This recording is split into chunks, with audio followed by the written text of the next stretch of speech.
Session में student हमने monoid तक देखा था और आज जो हम डिस्कशन करने वाले हैं वो हमारी ग्रुप थ्योरी का जो सबसे बेसिक टर्म्स है ग्रुप। ओके, तो उसके बारे में डिस्कशन करने वाले हैं। तो देखिए स्टूडेंट, यहाँ पे क्या होता है कि सबसे पहले तो मान लो कि आपको एक कोई एल्जेब्रिक स्ट्रक्चर दे रखा है विद सिंगल बाइनरी ऑपरेशन। अब मान लो कि वो क्लोजर प्रॉपर्टी को सेटिस्फाई कर रहा है तो हम उसको क्या बोलते हैं, ग्रुपॉइड बोलते हैं या उसको क्वाजी ग्रुप बोलते हैं। मान लो कि वो दो प्रॉपर्टी को एक साथ सब यहाँ पे सेटिस्फाई कर रहा है, यानी कि क्लोजर प्रॉपर्टी और एसोसिएटिव प्रॉपर्टी, तो उसको हम क्या बोलते हैं, सेमी ग्रुप बोलते हैं। यहाँ पे मान लो कि वो तीन प्रॉपर्टी को सेटिस्फाई कर रहा है तो उसको हम बोलते हैं मोनोइड। अब मान लो कि यहाँ पे मैं एक और कंडीशन ऐड करता हूँ, एक्जिस्टेंस ऑफ इनवर्स। तो यहाँ पे मान लो कि चार कंडीशन को कोई structure with a single binary operation follow कर रहा है तो उसको हम क्या बोलते हैं, ग्रुप बोलते हैं। और कोई स्ट्रक्चर ये पांच कंडीशन जो है जहाँ पे हम एक एडिशनल यहाँ पे कंडीशन देख रहे हैं कि कम्यूटेटिव लो। ओके, सो कम्यूटेटिव लो को भी सेटिस्फाई कर रहा है तो वो जो स्ट्रक्चर होता है उसको हम क्या बोलते हैं, अबेलियन ग्रुप बोलते हैं। तो आइए यहाँ पे डिस्कशन करते हैं जो बेसिक डेफिनेशन है ग्रुप की। तो यहाँ पे देखो, यहाँ पे सबसे पहले तो हमारे पास एक एल्जेब्रिक स्ट्रक्चर यहाँ पे होना चाहिए, यानी कि एक नॉन एम्प्टी सेट जी होना चाहिए जिसके पास क्या होना चाहिए, अपना एक खुद का एक बाइनरी ऑपरेशन होना चाहिए। तो यहाँ पे सबसे पहले हम यहाँ पे लेते हैं कि let G be a non empty set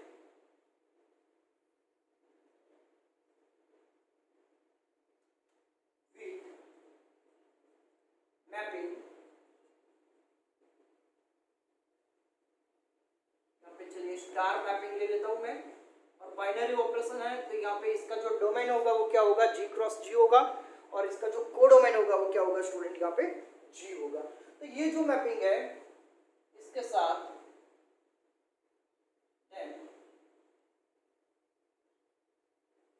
algebraic structure, आपका जो एल्जेब्रिक स्ट्रक्चर है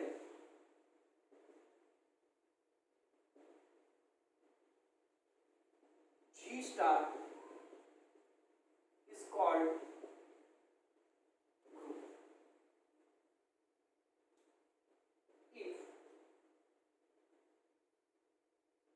यहाँ पे जो सबसे पहली प्रॉपर्टी है वो हमारे पास क्या है, क्लोजर प्रॉपर्टी है यहाँ पे। ओके, जो ये जो मैपिंग है हमारा, ओके, उसको क्या बनाएगी, बाइनरी ऑपरेशन बनाएगी। कई बार क्या स्टूडेंट होता है कि कई बुक्स में ये यहाँ पे डायरेक्ट हम लिख देते हैं कि बाइनरी ऑपरेशन। अब यहाँ पे मैपिंग की जगह पे मान लो कि आपको बाइनरी ऑपरेशन दे रखा है तो इसका मतलब क्या होता है कि क्लोजर प्रॉपर्टी को वो ऑलरेडी सेटिस्फाई कर रहा है। तो बाकी की ये जो क्लोजर प्रॉपर्टी है उसको अवॉइड करके हम बाकी की तीन कंडीशन, तो कई सारे बुक्स में आप ये तीन कंडीशन ही आप देख सकते हो, लेकिन यहाँ पे आपको क्या लिखना होगा, बाइनरी ऑपरेशन लिखना होगा। तो पहले तो हम ये वेरीफाई करेंगे कि ये जो आपका मैपिंग है, ओके, वो बाइनरी ऑपरेशन हो रहा है कि नहीं हो रहा, और वो किससे वेरीफाई किया जाता है, क्लोजर प्रॉपर्टी से वेरीफाई किया जाता है। जैसे हमने आगे देखा है कि क्लोजर प्रॉपर्टी क्या होती है कि x स्टार y, ये जो प्रोडक्ट होनी चाहिए वो इसमें आनी चाहिए, वापस जी में आनी चाहिए for all the elements x and y belongs to set G. Okay, तो जी के कोई भी दो एलिमेंट की आप जो प्रोडक्ट ले रहे हो वो वापस जी में आनी चाहिए। ओके, उसके बाद जो एसोसिएटिव रूल हमने मोनोइड में पढ़ा था वही यहाँ पे काम करेगा।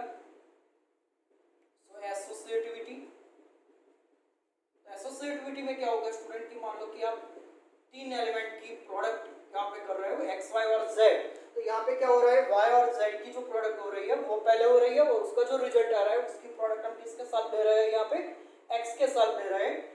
और यहाँ पे क्या कर रहे हैं हम, यहाँ पे एक्स एंड वाई की प्रोडक्ट पहले लेते हैं और उसका जो आंसर आ रहा है उसकी प्रोडक्ट हम किसके साथ लेते हैं, जेड के साथ लेते हैं। तो दोनों का जो आंसर होता है वो क्या आना चाहिए, यहाँ पे सेम आना चाहिए। ओके, सो यहाँ पे एक्स वाई जेड और all x y z belongs to G. Okay, तो ये होती है एसोसिएटिविटी। यहाँ पे सेकंड पॉइंट आएगा। और यहाँ पे देखिए थर्ड पॉइंट पे क्या होगा स्टूडेंट कि हमारे पास क्या है, एक्जिस्टेंस ऑफ आइडेंटिटी।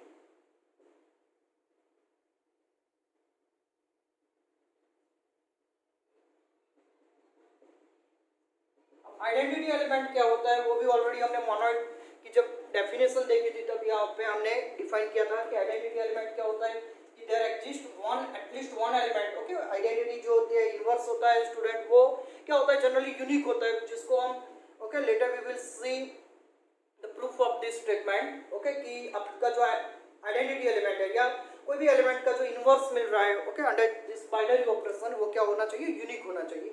ओके, तो इसकी प्रूफ हम आगे देखेंगे। तो यहाँ पे एक बाइनरी ऑपरेशन आपको दिया हुआ है, तो उसकी जो आइडेंटिटी होती है उसको हम कैसे डिफाइन करते हैं, there exist an element, identity को हम इससे डिनोट करते हैं बिलोंग्स टू जी, यानी कि सेट जी में एक एलिमेंट ऐसा होना चाहिए यहाँ पे कि सच दैट कि आप कोई भी एलिमेंट की उसके साथ प्रोडक्ट लो और ई की कोई भी एलिमेंट के साथ प्रोडक्ट लो या कोई भी एलिमेंट की ई के साथ प्रोडक्ट लो, तो आपका आंसर क्या आना चाहिए, वापिस ए ही आना चाहिए for all elements of G. Okay, so for all A belongs to G ये होना चाहिए। तो ये होता है यहाँ पे ई जो होता है वो क्या कहलाता है, यहाँ पे आइडेंटिटी एलिमेंट कहलाता है। और हमारी जो फोर्थ कंडीशन है जो यहाँ पे ऐड हो रही है, ओके, मोनेट में क्या था स्टूडेंट, ये 3 कंडीशन थी। ओके, अब एक और कंडीशन यहाँ पे ऐड कर रहे हैं, वो कंडीशन क्या है, existence of inverse, existence of inverse. Inverse का मतलब क्या होता है स्टूडेंट कि देखिए हम प्राइमरी जो लेवल है उससे हम पढ़ता है कि 5 का मल्टीप्लिकेटिव जो इनवर्स होता है वो क्या होता है 1/5, जिसको हम रेसिप्रोकल भी बोल सकते हैं यहाँ पे। तो इसका मतलब क्या होता है कि ये दोनों का जो प्रोडक्ट आता है वो क्या आता है यहाँ पे 1 आता है। ओके, फिर मान लो कि 3 है तो इसका मल्टीप्लिकेटिव जो इनवर्स होता है या -3 ले लो आप, तो इसका जो मल्टीप्लिकेटिव इनवर्स होता है वो क्या होता है यहाँ पे -1/3 होता है, जिसका भी यहाँ पे जो प्रोडक्ट आ रही है वो क्या आती है यहाँ पे 1 आती है। तो 1 यहाँ पे बेसिकली क्या है स्टूडेंट हमारे पास कि 1 जो है वो यहाँ पे हमने जो बाइनरी ऑपरेशन लिया है, यहाँ पे यूजुअल मल्टीप्लिकेशन हमने बाइनरी ऑपरेशन लिया है, तो उसकी यहाँ पे 1 क्या है, आइडेंटिटी एलिमेंट है। ओके, तो 1 जो है वो उसकी आइडेंटिटी है। ओके, तो यहाँ पे इनवर्स को आप कैसे डिफाइन करोगे कि आप 5 का इनवर्स 1/5 कैसे बोल सकते हो कि दोनों की प्रोडक्ट जब क्या आती है, आइडेंटिटी आती है, तो क्या होगा यहाँ पे, जैसे यहाँ पे देखो कि सेम यहाँ पे एडिटिव इनवर्स की बात करते हैं, तो एडिटिव इनवर्स यानी कि जो नेगेटिव होता है वो क्या होता है, यहाँ पे 5 का नेगेटिव जो होता है एडिटिव इनवर्स होता है वो क्या होता है -5 होता है। तो -5 का मतलब क्या होता है यहाँ पे कि 5 प्लस आप -5 करते हो तो आंसर क्या आना चाहिए, जो मल्टीप्लिकेटिव आइडेंटिटी है। ओके, मल्टीप्लिकेटिव आइडेंटिटी हमारे पास क्या है यहाँ पे 0 है, तो यहाँ पे मल्टीप्लिकेटिव आइडेंटिटी आनी चाहिए, यानी कि कोई भी एलिमेंट दिया हुआ है इसका इनवर्स क्या होता है कि आप उसके बीच में जो बाइनरी ऑपरेशन अप्लाई करते हो तो जो आंसर होता है आपका वो क्या होना चाहिए, यहाँ पे आइडेंटिटी होना चाहिए। तो वो क्या कहलाएगा, वो जो एलिमेंट है वो क्या कहलाएगा, यहाँ पे इसका इनवर्स कहलाएगा। Okay, so there exist an element,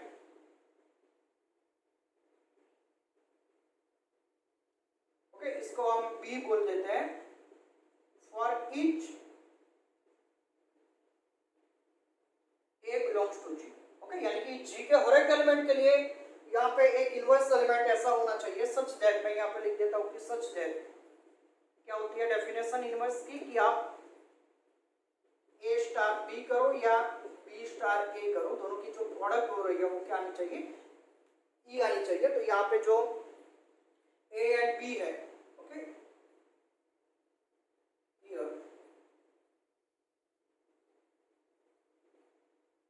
are called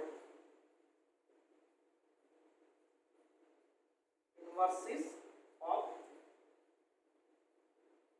each other। Okay, तो यहाँ पे A और B जो होता है वो क्या कहलाता है, एक दूसरे के इनवर्स होता है, यानी कि A मान लो कि B का इनवर्स है तो B क्या हो रहा है, A का इनवर्स हो रहा है। तो यहाँ पे ये 4 कंडीशन को कोई algebraic structure with single binary operation follow करता है तो उसको हम क्या बोलते हैं स्टूडेंट, यहाँ पे इसको ग्रुप बोलते हैं। अब देखो यहाँ पे मैं मान लो कि एक और कंडीशन ऐड कर लेता हूँ, तो उसको मैं क्या बोलूंगा, अबेलियन ग्रुप या कॉम्यूटेटिव ग्रुप। तो यहाँ पे कौन सी 5वीं जो कंडीशन है वो कौन से ऐड कर रहा हूँ कि कम्यूटेटिव जो रूल होता है या कम्यूटेटिव लॉ होता है उसको हम यहाँ पे ऐड कर रहे हैं। तो वो जो ग्रुप होता है, ओके, उसको हम क्या बोलते हैं, तो सबसे पहले देखो ये 4 कंडीशन होनी चाहिए, यानी कि मान लो कि आपके पास एक ग्रुप होना चाहिए,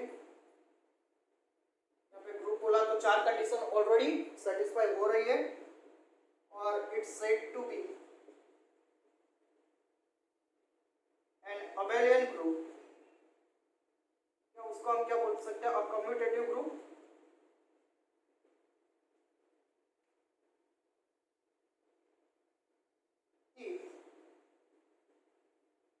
If it satisfies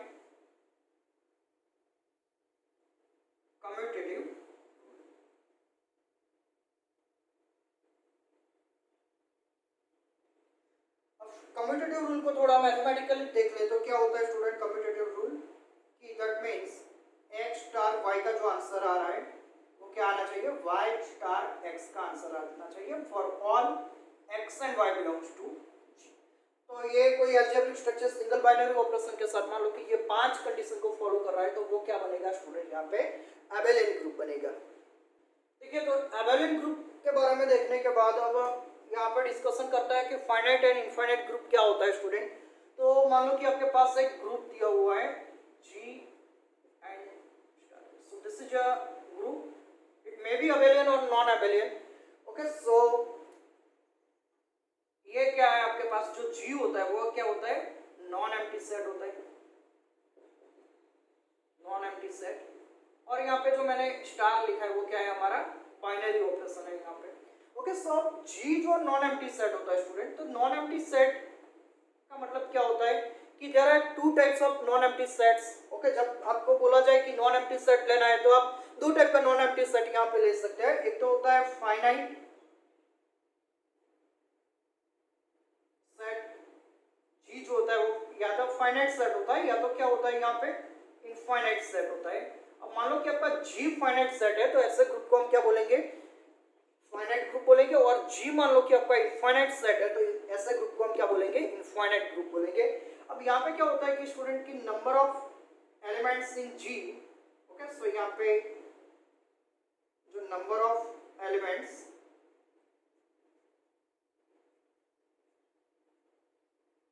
in the set G जिसको हम क्या बोलते हैं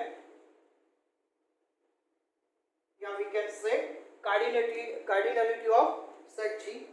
okay so number of elements in G या तो जो cardinality of the set G। okay वो भी यहाँ पे क्या होगी आपका G जो फाइनाइट सेट है तो ये जो cardinality होगी okay वो भी क्या होगी फाइनाइट होगी और उसको हम यहाँ पे बोलेंगे order of group G।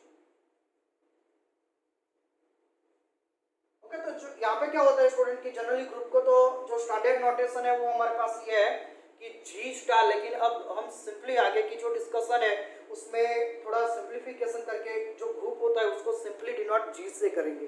Okay, तो ये भी याद रखना है कि ऑर्डर ऑफ G जो होता है उसको हम कैसे डिनोट करते हैं ऑर्डर ऑफ G, या कई बुक में इसको कई सारे बुक्स में इसको ऐसे भी डिनोट किया जाता है order of G। Okay so order of G क्या होता है स्टूडेंट बेसिकली कि आपका सेट मान लो कि फाइनाइट सेट है। ओके, G जो है वो आपका फाइनाइट सेट है तो उसके अंदर जो नंबर ऑफ एलिमेंट्स होता है वो क्या कहलाता है ग्रुप का ऑर्डर कहलाता है कि कितने नंबर ऑफ एलिमेंट्स आपके सेट के अंदर है तो उसको हम क्या बोलेंगे यहाँ पे ऑर्डर ऑफ G बोलेंगे यहाँ पे। अब मान लो कि स्टूडेंट हमारा सेट जो है वो इनफाइनाइट है तो यहाँ पे ऑर्डर ऑफ G जो होगा वो क्या होगा यहाँ पे इनफाइनाइट होगा। ओके, तो यहाँ पे ऑर्डर ऑफ G क्या होगा इनफाइनाइट होगा, ये याद रखना है। ओके, तो यहाँ पे फाइनाइट ग्रुप और इनफाइनाइट ग्रुप दोनों के बारे में यहाँ पे हमने डिस्कशन की।